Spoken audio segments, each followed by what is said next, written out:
다음에는 오충현 교수님을 모시고 남산의 생태환경의 변화에 대해서 들어보도록 하겠습니다. 잘 아시겠지만 오충현 교수님은 서울시청에 예전에 계셨었고요. 서울시청에 계실 때에 98년부터 자연학습 프로그램을 운영을 하면서 자원봉사자를 모집하셔가지고 남산 사랑모임을 초기부터 지금까지 이끌어 오셨습니다. 현재는 동국대학교에서 환경센터를 연구하고 계시는데 남산의 생태환경의 변화에 대해서 듣도록 하겠습니다. 안녕하세요. 반갑습니다. 동국대학교 바이오환경과학과의 오충현입니다. 방금 그 단유부 강의 작물결인가요? 그 노래가 예전에 사회찬미라고 하는 윤신덕의 주제가로 쓰였던 기억이 있는데요. 오늘 주제하고 좀 잘 맞는 것 같습니다. 남산의 순환사하고 당시 우리 민족의 순환사가 거의 좀 비례했던 기억이 있는데요. 오늘 제가 말씀드릴 내용은 남산의 생태환경의 변화라고 하는 좀 식생과 관련된 부분을 주로 해서 좀 말씀을 드리겠습니다. 앞부분과 중첩되는 부분이 있기 때문에 빨리 좀 진행을 하도록 하겠습니다. 내용은 전반부에는 조선시대, 일제시대 광복 이후에 남산의 산림의 변화를 좀 간단하게 살펴보고요. 그 다음에 남산의 산림의 변화는 지금 현재도 상당히 심각한 상태로 진행이 되고 있습니다. 그래서 지금의 현황과 앞으로의 우리가 남산을 어떻게 가꾸어야 될 것인가 라고 하는 주제로 살펴보도록 하겠습니다. 이제 남산과 같은 도심에 있는 산은 일반적으로 우리가 설악산이나 지리산과 같은 사람들이 사는 정주지 밖에 있는 산하고는 조금 다른 특성을 가지고 있습니다.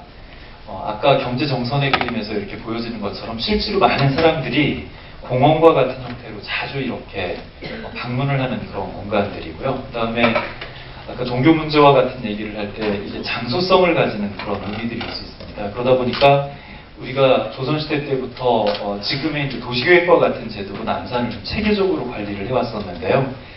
이제 남산을 관리해오는 그런 주요 개념들을 보게 되면 이제 풍수지리와 관련된 개념들이 있을 수도 있고요. 그 다음에 우리 민족이 가지고 있는 전통 산악신앙 등이 있습니다. 그러니까 산을 좀 신성시하는 그런 내용들이 좀 있을 수 있고요. 그 다음에 이제 도교 사상과 관련해서 태극이나 상보이론과 같은 내용들도 역시 남산에 담겨 있다라고 볼 수가 있습니다.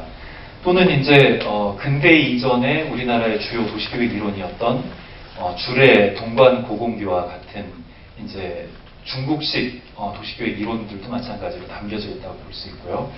그 다음에 이제 아주 오랫동안 우리나라를 지배해왔던 성리학적 이론들, 이런 내용들도 남산에 좀 담겨 있습니다.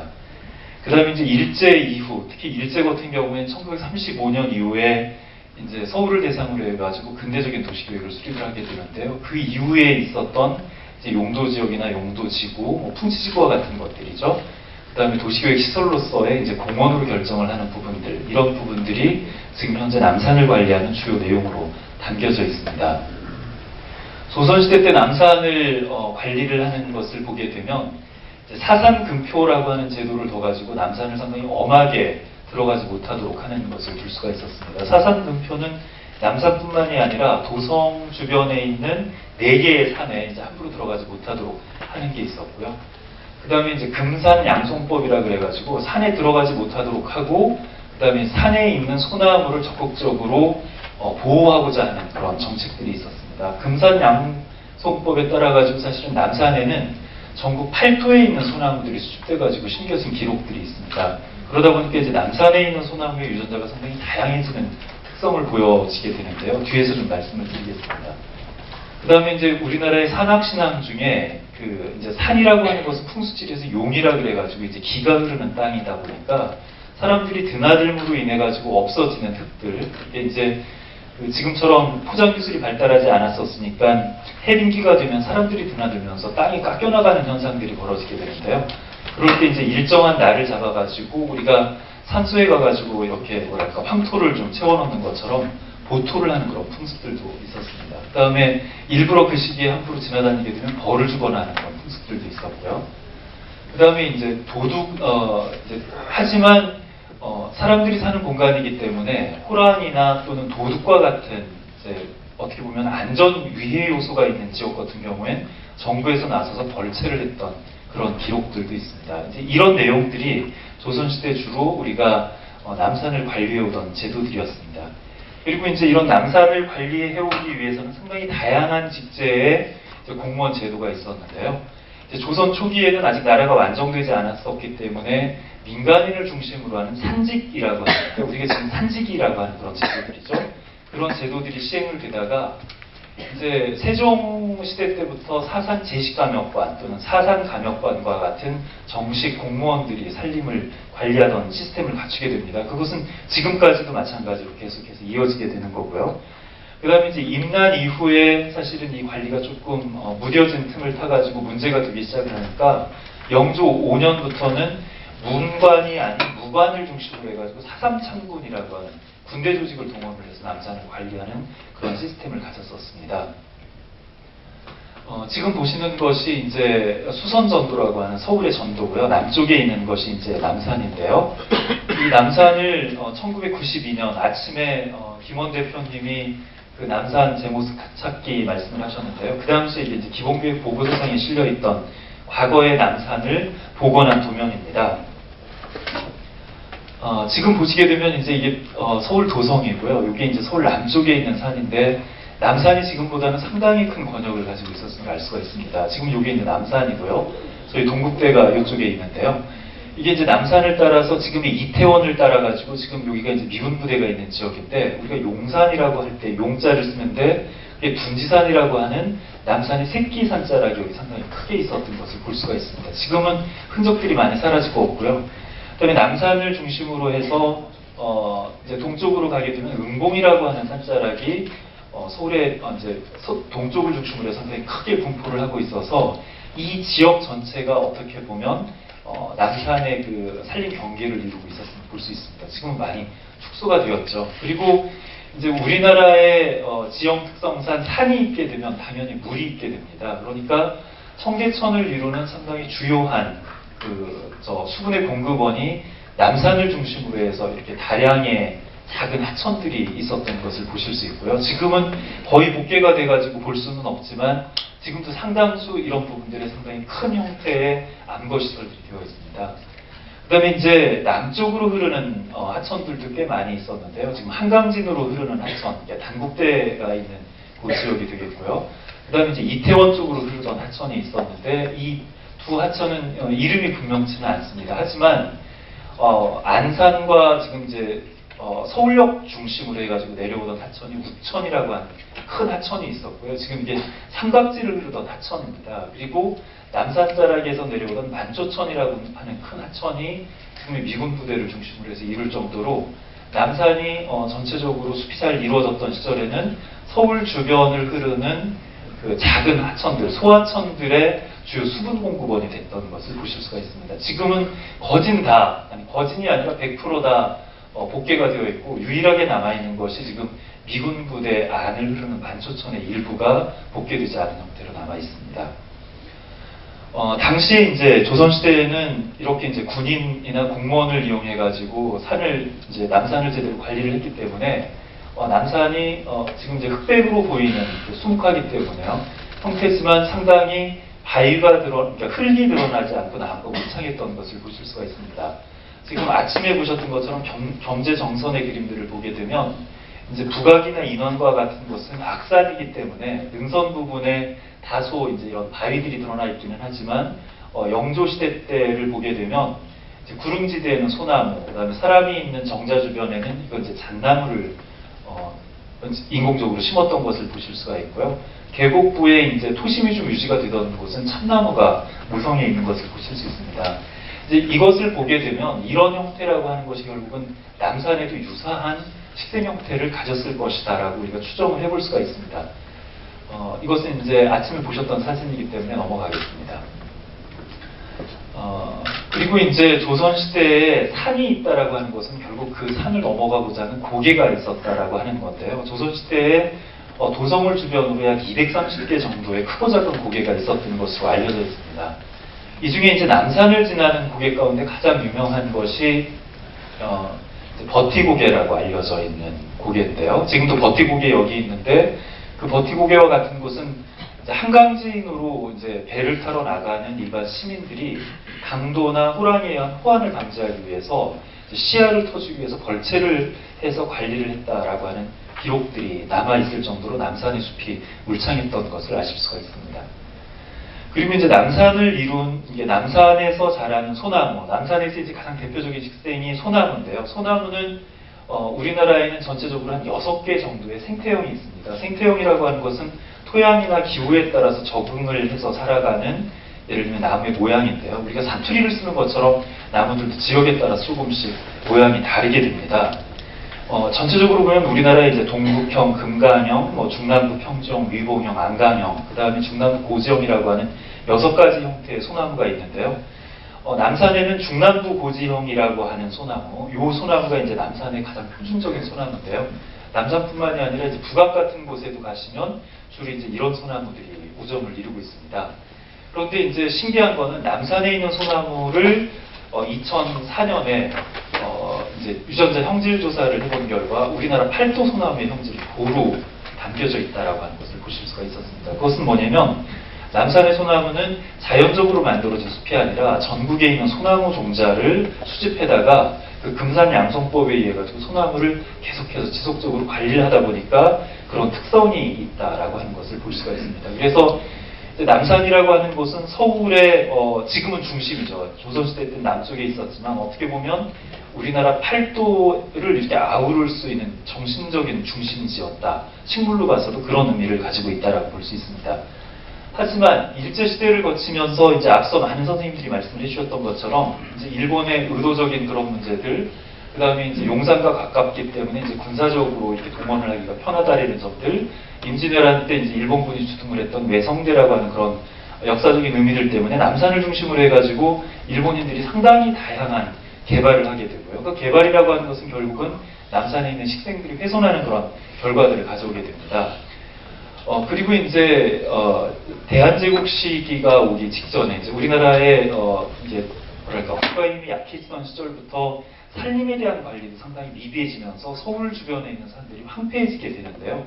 그런 모습들이 남산에도 나타나게 됩니다. 하지만 이제 1930년대를 넘어서 일제 중기가 진행이 되게 되면 일본 사람들이 식민지 정책에 대해서 자신감을 가지게 되고요. 이제 수탈령 식민지 정책에서 이제 뭐랄까 장기적으로 유지하기 위한 식민지 정책을 가져가게 됩니다. 그러다 보니까 도시계획과 같은 경우에도 이제 수탈령 도시계획에서 이제 장기적으로 도시기본계획과 같은 거를 수립을 하게 되고요.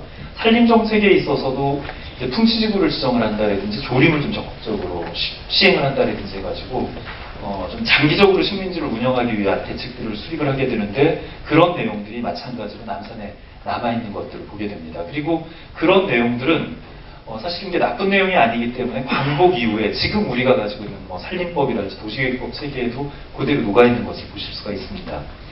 일제시대에 이제 시설된 남산 주변의 여러 가지 시설들이고요.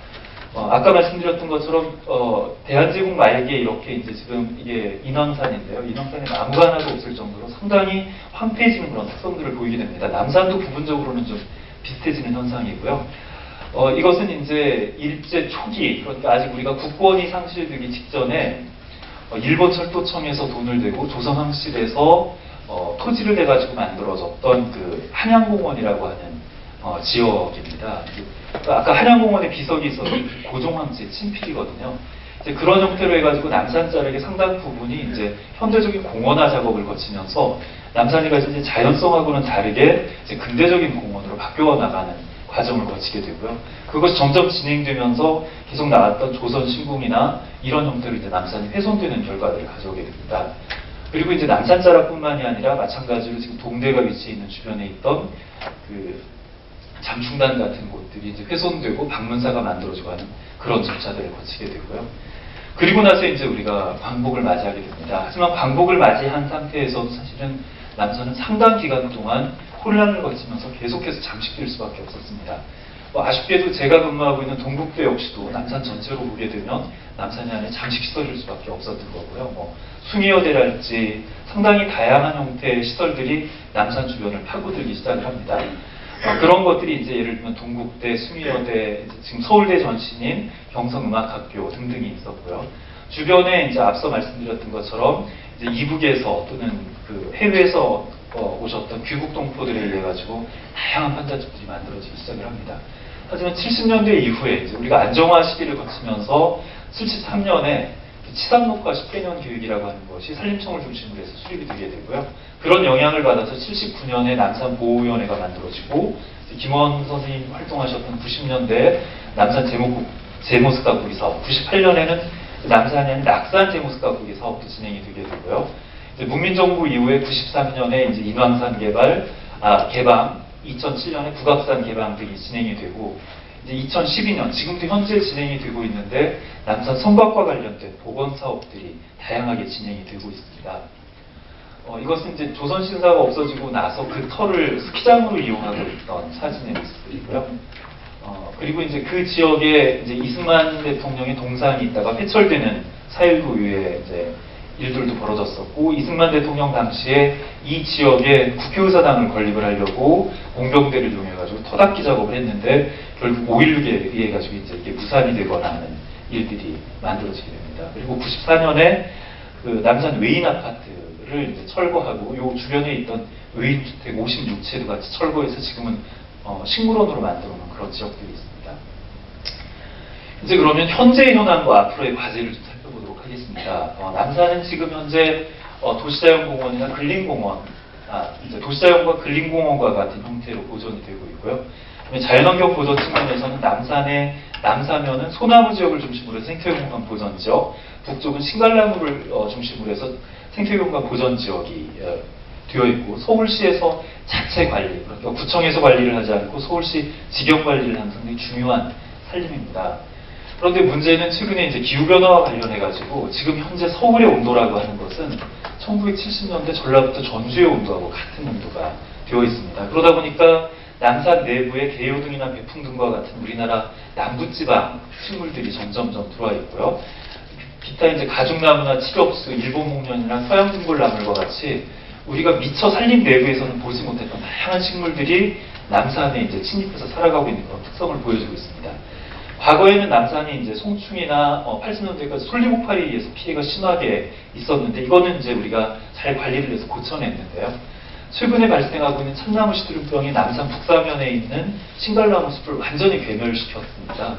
그러다 보니까 사실은 아까 그 영상에 나왔던 푸른 남산의 지금은 아닙니다. 사실은 안타깝게도. 그러다 보니까 이제 우리가 지금 신갈나무 이 시드름병의 피해를 받은 그 지역을 어떻게 앞으로 산림을 복구하거나 재생시킬 것인가와 관련된 부분이 사실은 산림학자들을 중심으로 해서 상당히 큰 숙제가 되고 있습니다. 기타 이제 식물의 방어 능력 저하나 천적의 감소, 그다음에 이제 이런 참나무가 없어짐으로 인해서 생기는 생물 다양성의 감소나 이런 부분들이 사실 남산의 미래를 그렇게 밝게만 보여주고 있지는 않습니다. 큰 과제를 지금 현재 우리들에게 던져주고 있다라고 보시면 될 것 같습니다. 그 다음에 이제 최근에 산불이나 산사태와 같은 것들이 집중되고 있는 문제들, 이상기후 현상 같은 것들도 사실은 상당히 고민스러운 부분입니다. 지금 요것은 이제 이게 1970년대의 전주의 기온인데요. 지금 이 부분 1990년대 이후에 서울의 기온이 전주의 기온하고 이제 같아지는 그런 특성을 보여주고 있습니다. 지금 남산의 참나무 시드름병에 의해 가지고 신갈나무가 좀 많이 정도가 아니라 거의 90% 정도가 피해를 입고 있는 상황이고요. 이제 기타 최근에 많이 보시는 이런 꽃매미와 같은 피해들도 좀 다시 나타나고 있습니다. 그다음에 이제 특이하게도 이걸 꼭 뭐 이 식물들이 나쁜 것이다라고는 하기는 어렵지만, 지금 이게 보시는 우리가 마로니에라고 하는 칠엽수가 남산 그 소나무 아랫자락에 자라고 있는 모습입니다. 또는 가죽나무라고 하는 나무들도 자라고 있고요. 그다음에 남산 전체로 꽃은 이쁜데 이제 우리나라 식물을 이제 점점 밀어내고 있는 이런 서양등골과 같은 것들 너무 창궐해서 사실은 남산의 초본 중에서는 제일 무정정이 되고 있는 상당히 좀 문제가 되고 있는 식물들이 되겠습니다. 산사태와 관련된 부분들, 이런 부분들도 사실은 남산이 현재 가지고 있는 큰 과제라고 할 수가 있겠습니다. 저는 이상 발표를 마치겠습니다.